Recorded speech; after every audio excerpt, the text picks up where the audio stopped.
Hello, and welcome to Anime Audio Commentary. Today I'll be commenting over episode 13 of Kill la Kill. If you'd like to watch along, start watching now. Now, last we left off, things weren't looking too good for Ryuko.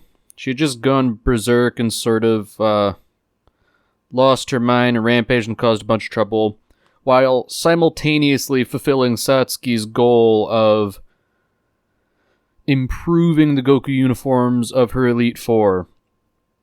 So Satsuki's plan is sort of coming to fruition here. The raid trip in which she plans to conquer all the schools in Japan. And indeed, she's getting ready to move things out. Like, there are supply lines established. People are gearing up and getting ready to move out.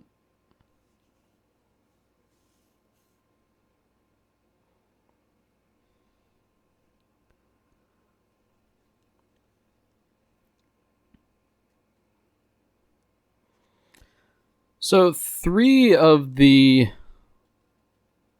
council chairs, each one of them is specializing on one region, while Inamuda is staying back and organizing communications.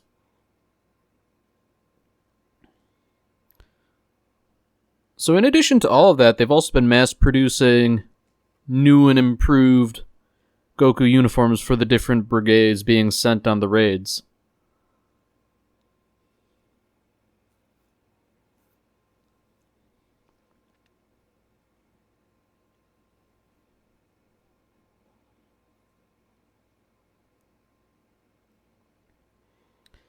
So, interestingly enough, Satsuki is being fairly understanding here, considering they all got the tar beaten out of them. You know, she recognizes that they failed to defeat Akamui and the High Order Tailor. But that said, I don't think she would be too forgiving about failure going forward.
So things are progressing as Honnoji Akemi prepares for the raid trip.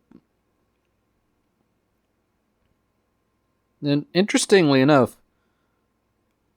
Mako is not being included in the raid.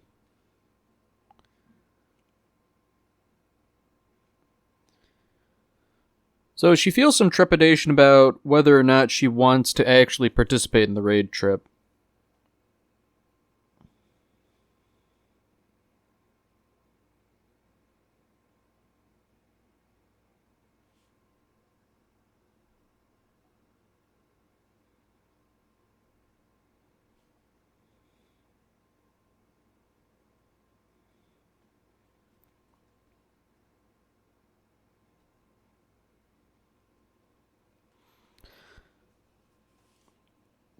So it seems like, based on Mako's lack of understanding on geography, she was probably left out of the raid trip for good reason. Mr. Mikiski is sort of softly interrogating Mako. And based on Mako's account of things, Ryuko's not doing too well, and she has yet to put on Senketsu since the incident.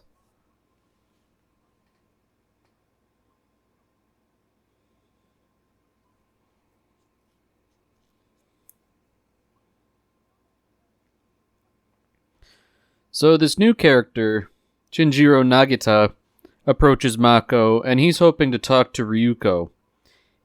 He used to be in the school newspaper, according to his own admission, and after dissenting, he is now a public enemy.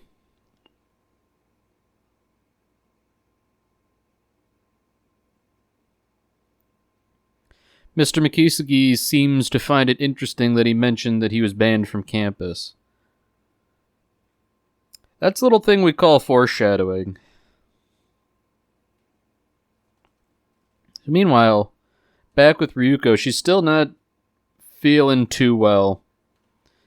Mako's mom prepared a special meal for her, but even with that, Ryuko's still just not feeling it.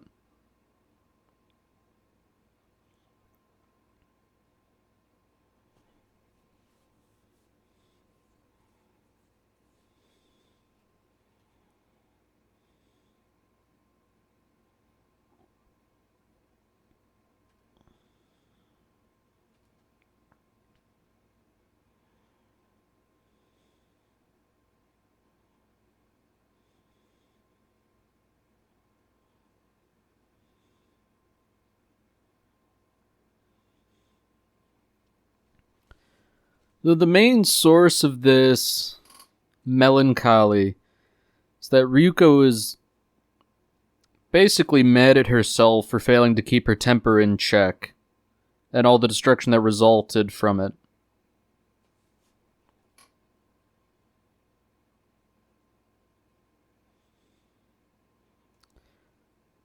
So now the newspaper club member from before has barged in and started making demands.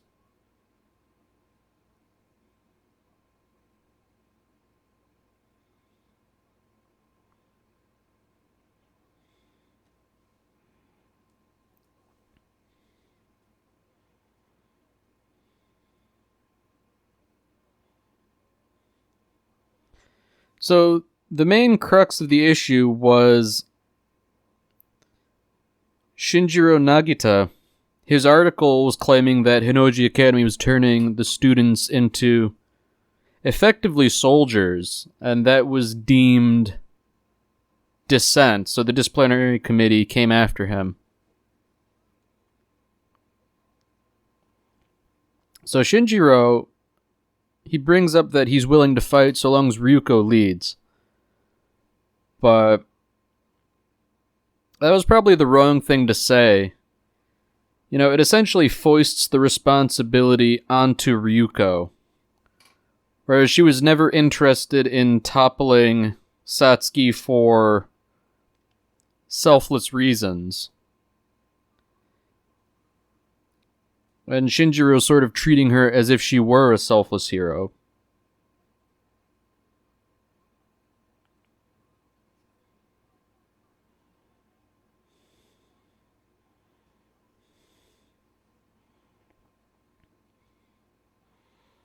So Ryuko is pretty dead set on telling him to piss off.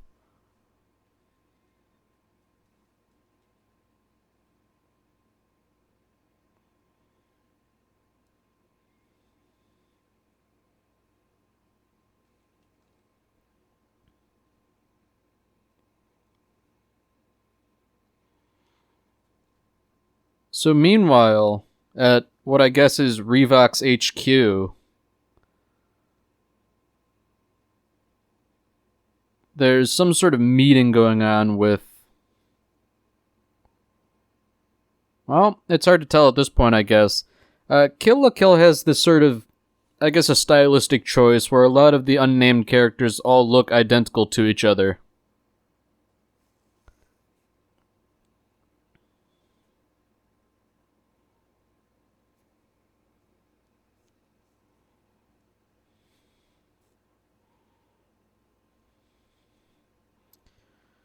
So, Ragyu Kiryuin, Satsuki's mother, is sort of going on a, maybe not a rant, but she's talking about how clothing is essentially the original sin. When Adam and Eve ate the fruit from the tree of knowledge, they became self-aware and thus embarrassed of their nakedness, so they covered up their parts. So that's an interesting interpretation here.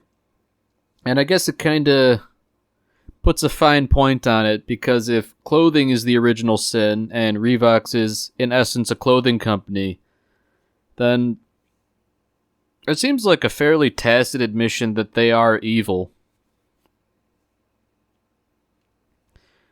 And speaking of evil, this scene is, it is something. You know, Ragyo Kiryuin is Mother of the Year material. Ooh boy. It's getting a little too handsy there.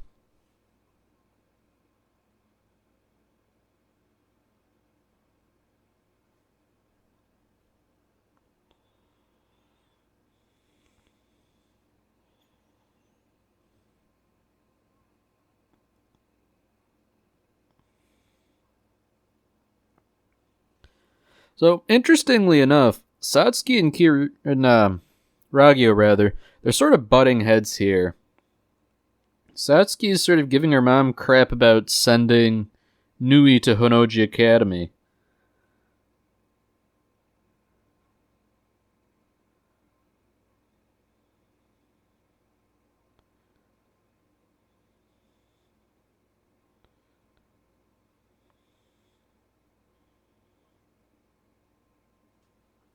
Satsuki also sort of throws it out there that she plans to conquer the Tri-City schools in a day. And once that's done, then Revox-made uniforms will be distributed all across the conquered schools. So it really seems like the agenda of Revox is larger than Honoji Academy, and it's also moving along quite successfully.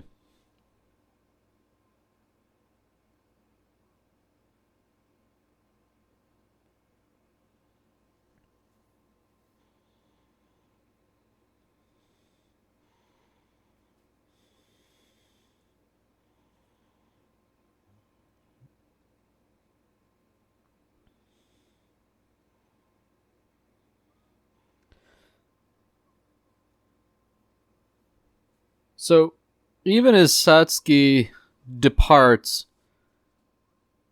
Ragyo looks pretty unhappy. But even so, it looks like she's sort of giving Nui tacit permission to keep interfering and sticking her nose into Satsuki's business. So it seems like even amongst the Kiryuin conglomerate, it's sort of fractious.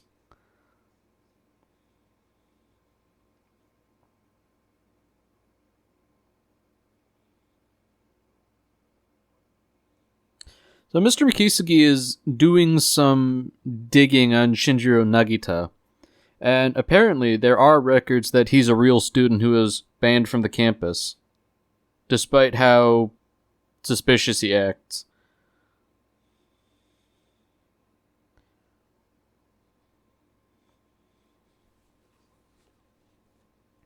So Shinjiro, seeing as how he can't get Ryuko on board, he's now dead set on dragging Mako down with him. He's taking a rather straightforward approach for somebody who's banned from the campus.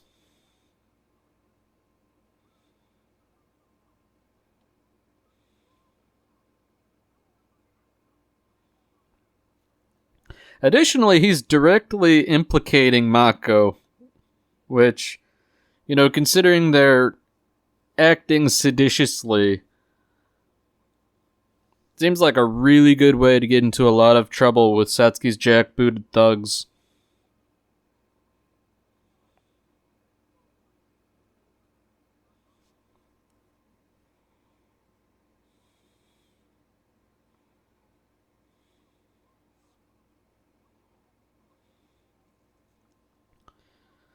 So now Mako's in hot water with Gamaguri.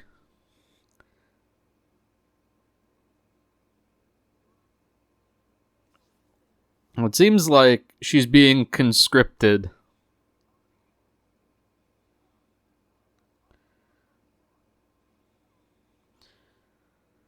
So, yeah, she's been conscripted with the commissariat unit, and she's being sentenced to hard labor by loading all the trucks for the raid trip.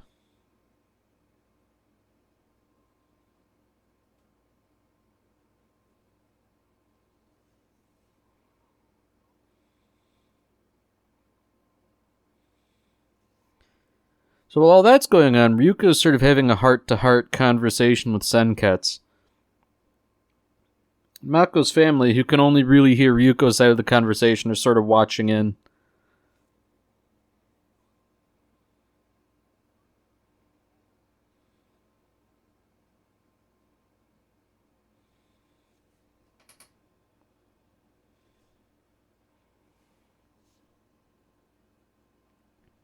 So despite everything that happened, Senketsu is still adamant in working with Ryuko.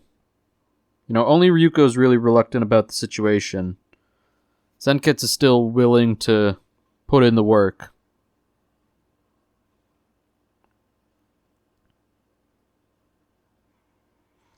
And so now Shinjiro Naegata sort of broke into Ryuko's room just in time to get pounded by the disciplinary goons.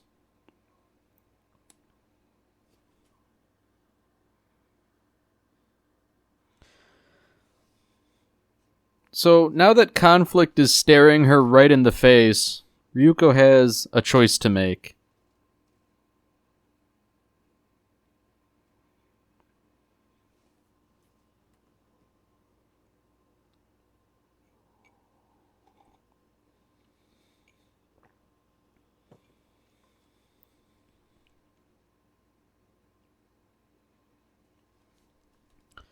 Ultimately, Ryuko decides to put the uniform back on and get to work. Perhaps she's not subscribing entirely to Shinjiro's ideas, but she's not going to let him get beaten senseless for no reason.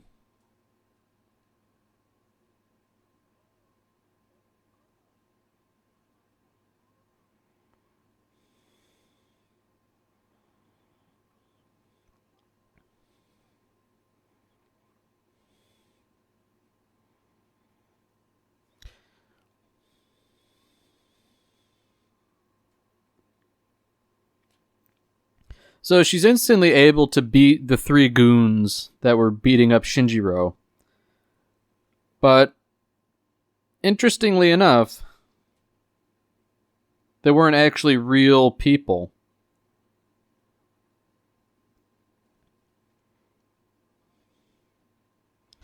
So now the plot twist is revealed. Shinjiro isn't quite who he claims. The goons were his puppets, and his ultimate target was really Ryuko all along, but not for the reasons we thought.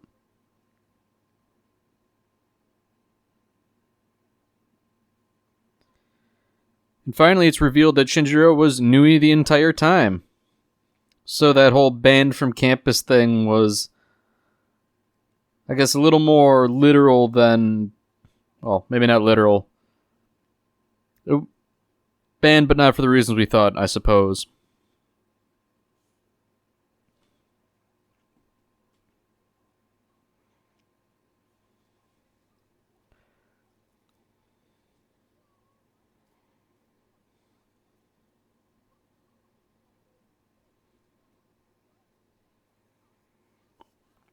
And so Nui's very nonchalant about the whole thing.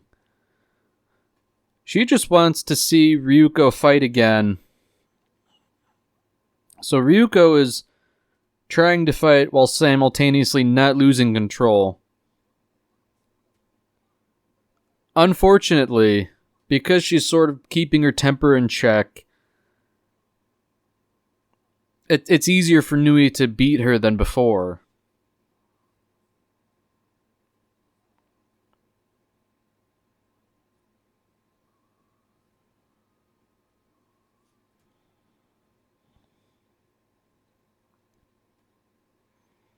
So in a really big plot twist here, Nui not only defeats Ryuko, but utterly shreds Senketsu.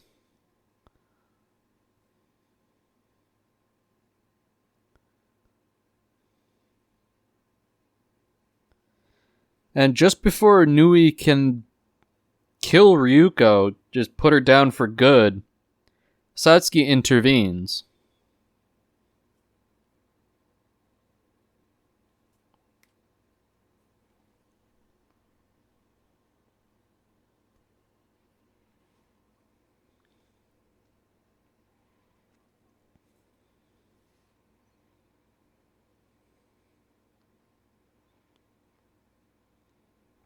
So only under threat of violence does Satsuki get Nui to leave.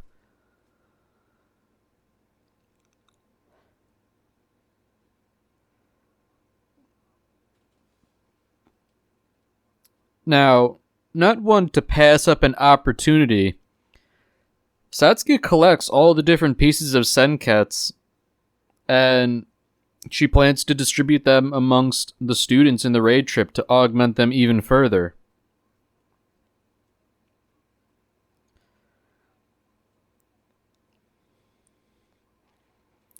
So, as bad as things were looking at the beginning of this episode, things have truly gone from bad to worse. Ryuko might have regained her resolve, but she's lost Senketsu. And simultaneously, Satsuki's in possession of all the pieces, and she's heading out on the raid trip in 3 different cities.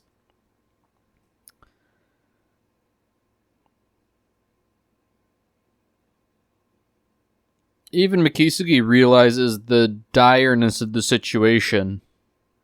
At this point, Satsuki and Honnouji Academy are effectively unopposed entirely. If only because nobody can actually stand up to them now.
Alright, that's it for this episode.